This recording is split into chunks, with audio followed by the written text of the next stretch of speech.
Ya pemirsa, Sekretaris Kabinet Pramono Anung tengah mengadakan konferensi pers langsung dari Istana Negara dan kita simak apa isinya.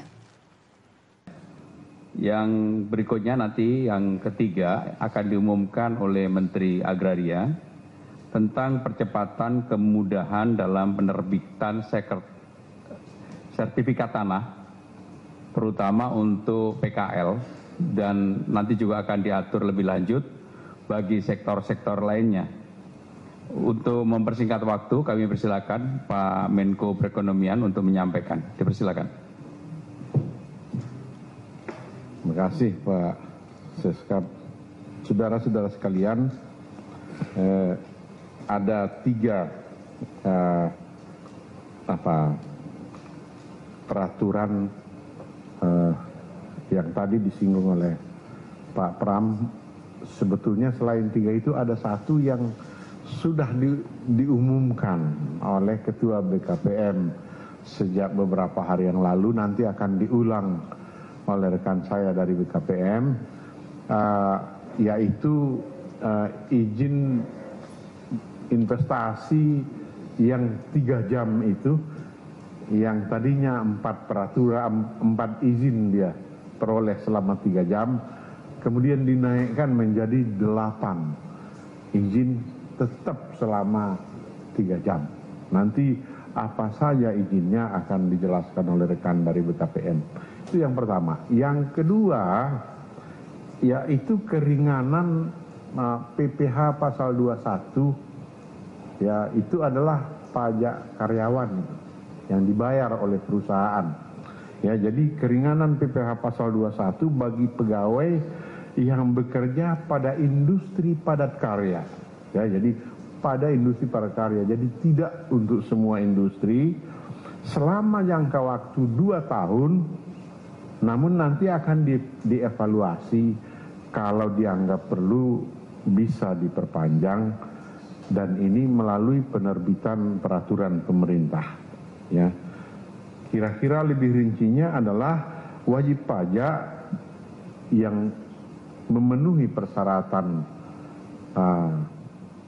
industri padat karya, nanti apa itu padat karya akan saya sebutkan, dapat mengajukan permohonan untuk memperoleh fasilitas ini.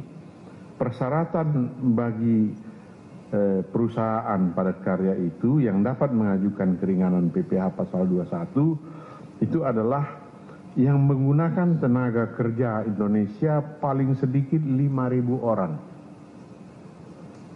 Ya, namanya padat karya harus padat benar-benar, ya, 5.000 orang. Kemudian menyampaikan daftar pegawai yang akan diberikan keringanan PPh pasal 21 itu.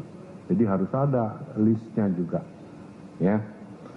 Yang ketiga, hasil produksi yang diekspor minimal 50% berdasarkan hasil produksi pada tahun sebelumnya. Selanjutnya, keringanan diberikan untuk lapisan penghasilan kena pajak sampai dengan 50 juta rupiah. Ini gaji karyawannya ini.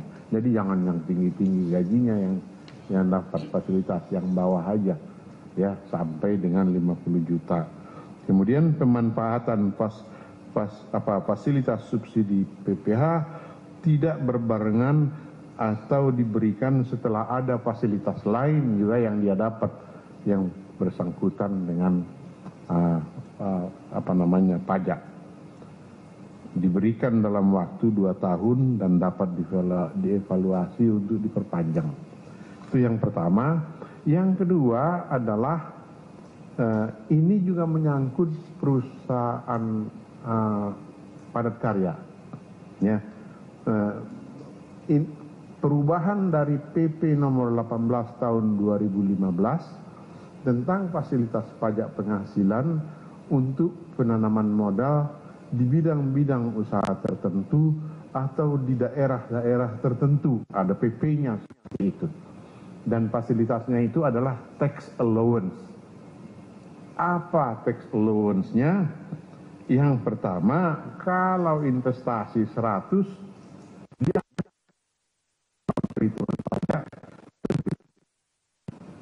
ada fasilitas 5%.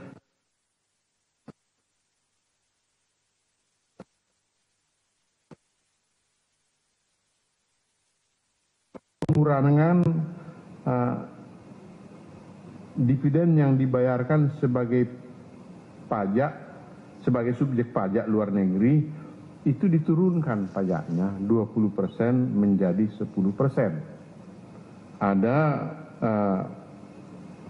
percepatan depresiasi.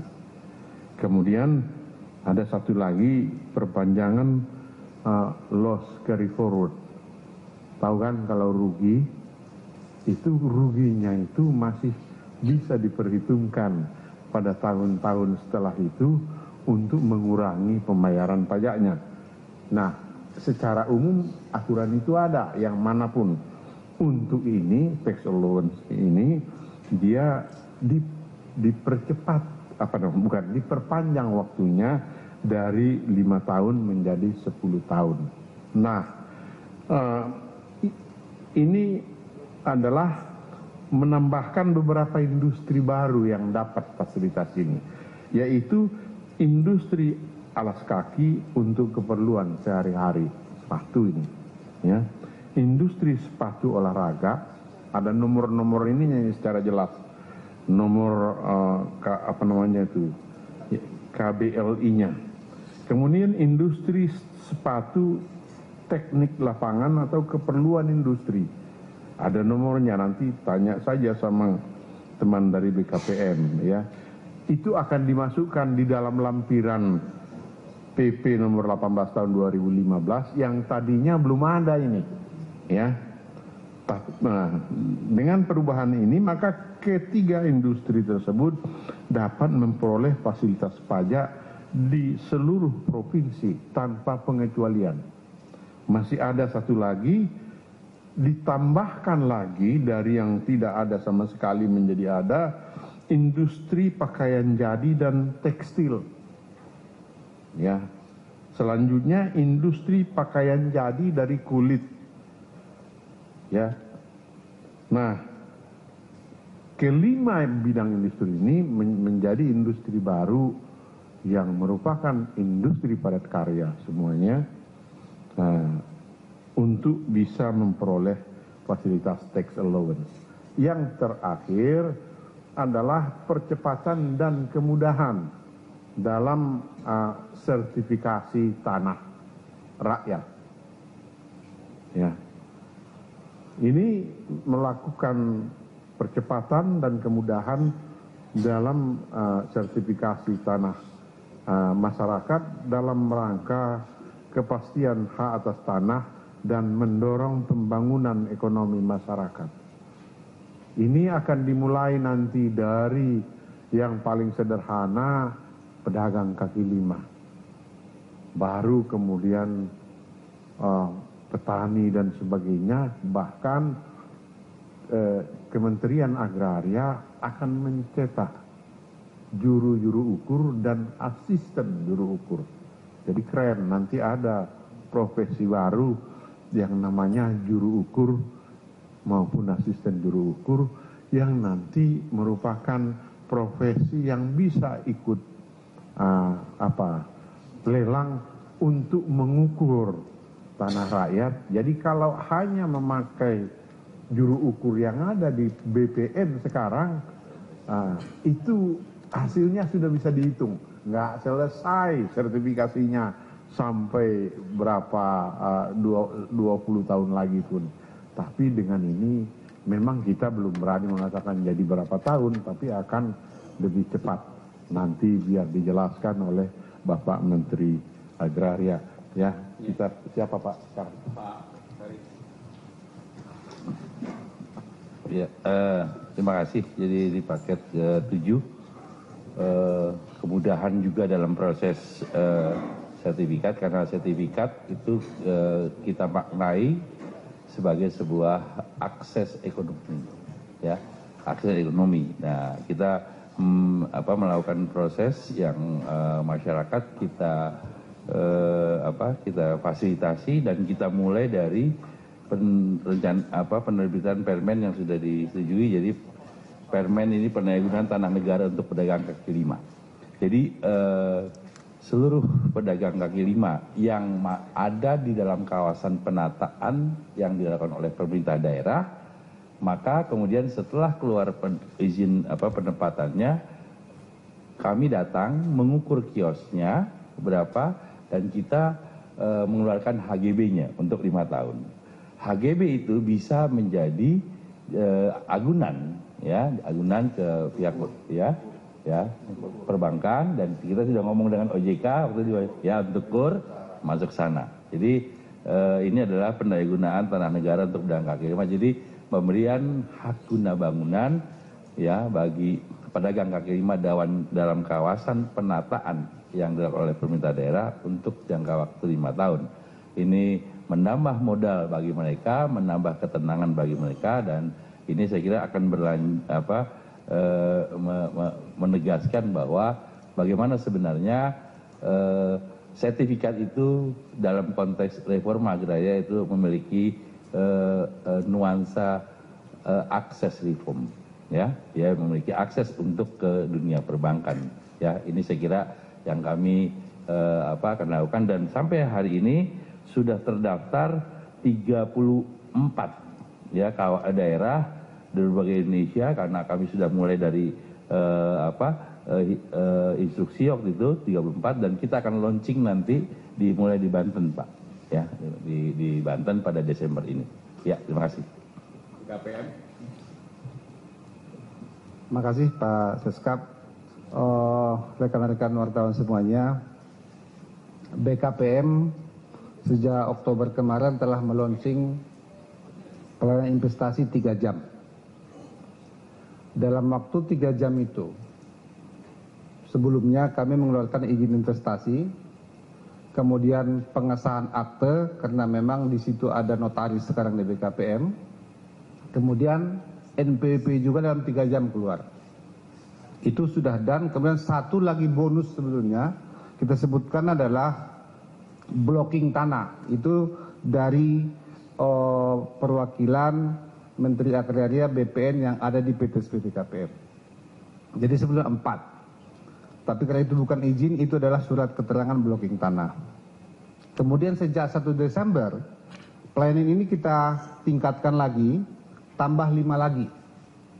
Yaitu 1 tanda daftar perusahaan, TDP, juga di PTSP, kemudian rencana penggunaan tenaga kerja asing, dalam waktu 3 jam juga, izin menggunakan tenaga kerja asing, INTA, kemudian angka pengenal imported produsen, itu juga di BKPM. Yang terakhir adalah nomor induk kepabeanan. Ini diperlukan apabila mereka, jadi yang sebelumnya itu lama mengurusnya, sekarang dalam waktu 3 jam itu dikeluarkan dari PTSP BKPM karena memang semuanya itu ada perwakilannya di BKPM sekarang. Jadi Kumham di situ ada, kemudian Bea Cukai ada, dan semua kan sudah online. Jadi investor hanya datang ke BKPM, dalam waktu 3 jam mereka dapat 9 produk. Jadi ini semuanya adalah untuk bagaimana mempercepat realisasi prestasi. Begitu, Pak. Terima kasih.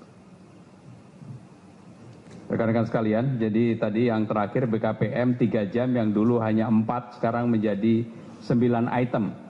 Maka ada penambahan 5 item.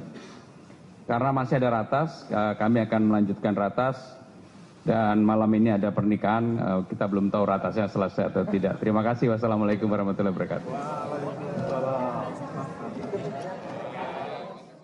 Ya, demikian tadi diumumkan paket kebijakan ekonomi jilid 7 oleh Sekretaris Kabinet Pramono Anung yang dilengkapi oleh Menko Perekonomian Darmin Nasution dan juga dari pihak Menteri Agraria dan Tata Ruang Ferry Mursydan Baldan dan dari BKPM. Intinya adalah ada 4 item baru dalam paket kebijakan ekonomi jilid 7, di mana yang pertama adalah perluasan izin investasi yang bisa diurus di BKPM dari 4